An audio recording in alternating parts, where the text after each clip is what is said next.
will talk about conflict resolution strategies and skill.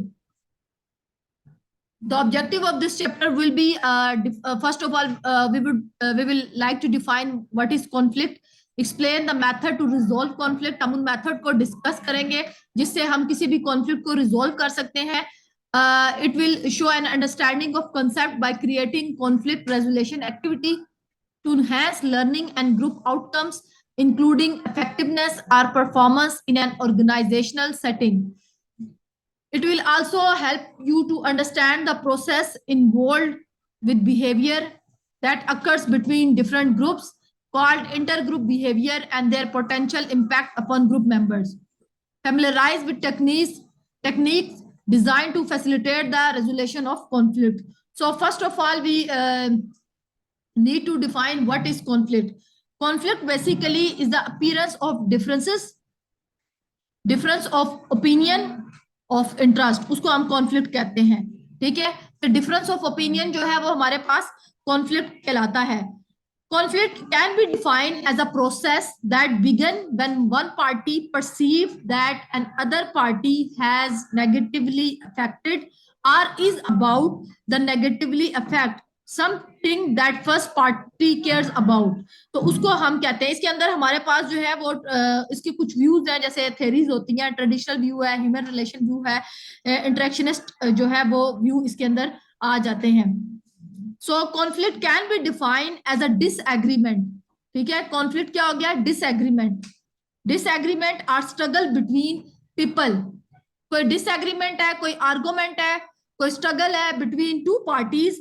ठीक है, with opposing need, ideas, beliefs, values और गोल. तो इसको हम कहते हैं कि ये हमारे पास क्या है? कॉन्फ्लिक्ट है. यानी कि एक इंडिविजुअल जो है वो एक्सप्रेस करता है स्ट्रगल बिटवीन, या एक ग्रुप जो है एक स्ट्रगल हमें नजर आती है between two parties who perceive incompatible goals, sectors, resources. ठीक है, तो एक चीज के लिए एक कोई टॉपिक है, एक कोई इशू है, उसमें एक पार्टी उसकी फेवर में और दूसरी पार्टी जो है वो उसके अपोज में है. इसको कॉन्फ्लिक्ट कहते हैं. Disagreement between two people, disagreement between two parties, इसको हम कहेंगे कि हमारे पास कॉन्फ्लिक्ट है. There are many different perspective and therefore definition of conflict. Some require sign of visible fighting or open struggle as criteria for the existence of conflict. कुछ जो है वो कहते हैं कि विजिबल कोई सामने नजर आने वाली लड़ाई हो या फिर ओपन स्ट्रगल हो, तो वो एक क्राइटेरिया होगा, उसको हम कहेंगे कि वो कॉन्फ्लिक्ट यानी कि तजाद है. अदर डेफिनेशन जो है वो फोकस करती है on competing claims to scarce resources. के रिसोर्सेज हमारे पास कम है और उसको अचीव करने के लिए जो है वो अगर दो पार्टियां जो है वो आपस में उसको कर रही हैं, उसको हासिल करने की कोशिश कर रही हैं. ठीक है, उसको हम ये कहते हैं कि कॉन्फ्लिक्ट जो है वो आपके पास एक सीरियस डिसएग्रीमेंट या आर्गुमेंट है. ठीक है, जो एक पार्टी को प्रोटेक्ट कर रहा है और दूसरा उसको अपोज कर रहा है. तो स्ट्रगल फॉर पावर, प्रॉपर्टी, ठीक है, उसको भी हम कह सकते हैं is known to be a conflict. तो ये कॉन्फ्लिक्ट जो है वो डिसएग्रीमेंट होगा between two groups, between two individuals. ठीक है, या बिटवीन टू पार्टीज और एंटिटीज, उसको हम जो है वो कॉन्फ्लिक्ट कहेंगे. तो कॉन्फ्लिक्ट जो है वो आपको क्लियर है कॉन्फ्लिक्ट किसे कहते हैं. लेवल ऑफ कॉन्फ्लिक्ट जो है include intrapersonal, interpersonal, intra group, inter group. ठीक है, इंट्रापर्सनल की जब हम बात करते हैं, it occurs with in a person when he has to compare and decide between two or more option. जब एक इंडिविजुअल को दो या दो से ज्यादा ऑप्शन में से कुछ सिलेक्ट करना पड़ता है, तो उसको हम कहते हैं कि वो हमारे पास इंट्रा पर्सनल कॉन्फ्लिक्ट है. For example, a secretary may have to lie on instruction that her boss is not in the office to avoid an unwanted visitor or an unwanted telephone call. तो वो अगर boss नहीं है seat पे तो वो उसकी जगह जो है वो झूठ बोल देती है कॉल पे बता. ठीक है, तो this may cause a conflict with in the mind of the secretary who may have developed N ethic of telling the truth. ठीक है, इसके अलावा हमारे पास जो है वो रोल कॉन्फ्लिक्ट जो है वो भी आ जाते हैं. ठीक है, उसमें इंटर रोल कॉन्फ्लिक्ट हो सकता है, पर्सनल रोल कॉन्फ्लिक्ट हो जाता है, ठीक है, कि एक इंडिविजुअल को जब मल्टीपल रोल जो है वो परफॉर्म करने पड़ते हैं ना, तो उसके अंदर भी इसको हम कहते हैं कि ये हमारे पास टाइप्स ऑफ जो है वो कॉन्फ्लिक्ट है।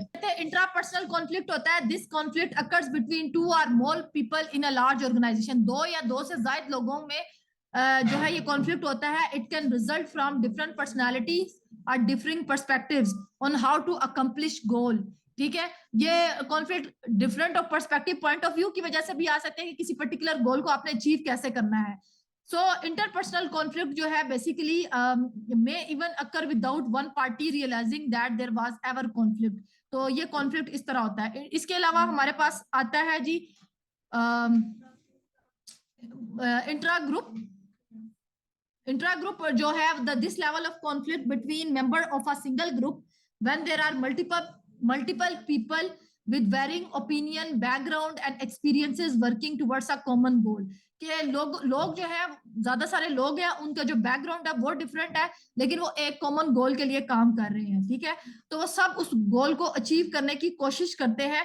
दे may disagree about how to reach it, कि उसको कैसे हासिल करें। तो इंट्रा ग्रुप कॉन्फ्लिक्ट जो है can also occur when team members have difference in communication styles and personalities। अगर उनकी कम्युनिकेशन के अंदर डिफरेंस होगा, डिफरेंस ऑफ ओपिनियन होगा या तो उसकी वजह से ये कॉन्फ्लिक्ट जो है वो आता है। इंटर ग्रुप कॉन्फ्लिक्ट जो है this level of conflict occur between different groups within larger organization are those who do not have the same overreaching goals. तो ये उस कॉन्फ्लिक्ट के अंदर जो है वो आता है। तो इनको जो है वो यहाँ पे बताया गया है कि intrapersonal conflict that occur with in an individual. Intrapersonal के डोर 1A डोर 2B। तो इंडिविजुअल जो है वो सोच रहा है कि मैं डोर ए से एंटर हूं या डोर बी से एंटर हूं, ठीक है। उसके बाद हमारे पास आ जाता है interpersonal. Interpersonal conflict occur between two or more individual, दो या लोगों में किसी एक बात पे डिसएग्रीमेंट चल रहा होगा या डिफरेंस ऑफ ओपिनियन होगा, उसकी वजह से क्लैश चल रहा होगा, तो वो क्या है, इंटरपर्सनल। इंट्रापर्सनल वो जो एक इंडिविजुअल का खुद के साथ है। इंटरपर्सनल जो दो लोगों का आपस में है। Intra group conflict that occur with in a group, ठीक है। एक ग्रुप के अंदर जो कॉन्फ्लिक्ट हो रहा है वो क्या है, इंट्रा ग्रुप, ठीक है। इंटर ग्रुप होगा जो दो डिफरेंट ग्रुप्स के बीच में कॉन्फ्लिक्ट जो है वो अकर्ड होगा। So conflict is a perception issue, whether a conflict exist or not is a perception issue, कि इंडिविजुअल सोचता है कि बाकी इसके अंदर कॉन्फ्लिक्ट है या नहीं। For a conflict to exist the situation must be perceived as conflict by the people और पार्टीज हु आर इन्वॉल्व्ड। दोनों पार्टीज जो है उनको इस चीज को रियलाइज करना है कि बाकी कॉन्फ्लिक्ट जो है वो अकर्ड करता है। If no one is aware of conflict, अगर किसी को भी नहीं पता होगा कि ये कॉन्फ्लिक्ट है, तजाद है उनके बीच में, so it is generally agreed that no conflict exist. अगर उनके बीच वो दोनों पार्टीज को लगेगा हमारे बीच में कोई कॉन्फ्लिक्ट नहीं है, तो इन रियल कॉन्फ्लिक्ट एग्जिस्ट नहीं करता। सो इसके अंदर क्या है कि परसीव्ड कॉन्फ्लिक्ट में नॉट बी रियल, कि आपने एक चीज अज्यूम कर ली कि ये कॉन्फ्लिक्ट है, लेकिन लेकिन पार्टीज जिनके बारे में आप परसीव कर रहे हैं वो दोनों कहती है कि हमारे बीच में कोई कॉन्फ्लिक्ट नहीं है। For example, you may have found yourself arguing with a friend and realizing at the end of agreement that you were both saying the same thing. The initial perception of conflict may have been caused by difficulty in communicating your ideas to each other. दो दोस्तें जो है वो आपस में किसी बात पे आर्गुमेंट कर रही हैं, लेकिन वो दोनों उस बात के हक में, पॉइंट एक ही है, लेकिन कम्युनिकेशन स्टाइल में डिफरेंस है, ठीक है। तो वो क्या है, कॉन्फ्लिक्ट है कि हम बात को सुनने के लिए, समझने के लिए। द रोल ऑफ कॉन्फ्लिक्ट हमारे पास द फंक्शनलिस्ट व्यू है। फंक्शनलिस्ट व्यू जो है, दे believe that all conflict is harmful and must be avoided. Functionalist view जो है वो फंक्शन ऑफ सोसाइटी की बात करता है। फंक्शनलिस्ट जो एक पर्सपेक्टिव भी है सोशियोलॉजी के अंदर, जिसके अंदर हम देखते हैं society has interdependent parts whose parts work together in order to maintain solidarity and stability of the society. So for smoother functioning हमें कॉन्फ्लिक्ट को क्या करना है, अवॉइड करना है। ह्यूमन रिलेशन व्यू क्या कहते हैं इस बारे में, they believe that conflict is a natural and inevitable outcome in any group or relationship. Human relation view जो है, ये पर्सपेक्टिव या ये अप्रोच कहती है कि कॉन्फ्लिक्ट जो है वो एक नेचुरल प्रोसेस है और वो ग्रुप्स के बीच में जो है वो ग्रुप रिलेशन, जब ग्रुप्स जो है वो फॉर्म होते हैं, रिलेशनशिप होता है, इंटरेक्शन बनता है, तो उसके नतीजे में कॉन्फ्लिक्ट जो है वो अकर्ड हो सकते हैं। Interactionist view, how we interact with each other, how we communicate with each other, how we influence with each other. ठीक है, the belief that conflict is not only a positive force in a group but that it is absolutely necessary for a group to perform effectively.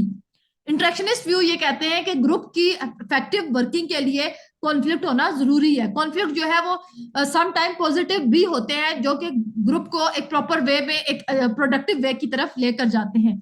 The structuralist view, structure जो है list view जो है वो, they believe that there is always an underlying structural conflict between the producer of economic wealth and those who benefit most from the economic system. हमारे पास two types है conflict की, ये इमाइल दरखाइम ने दी थी, functionalist, functional and dysfunctional. अभी आपको फंक्शनलिस्ट पर्सपेक्टिव के बारे में बताया था, जब चीजें स्मूथ वे में फंक्शनिंग कर रही होंगी तो फंक्शनल होगा, जब उनमें कोलैप्स आ जाएगा, ब्रेक डाउन आ जाएगा, किसी एक के अंदर भी चेंज आ जाएगा, डिसएग्रीमेंट की सिचुएशन आ जाएगी, फाइट आ जाएगी, आर्गुमेंट आ जाएगा, स्ट्रगल आ जाएगा, जिसकी वजह से परफॉर्मेंस इफेक्ट हो रही है, तो वो क्या होगी, डाइस फंक्शनिंग की, एक चीज प्रॉपर वे में काम नहीं कर रही।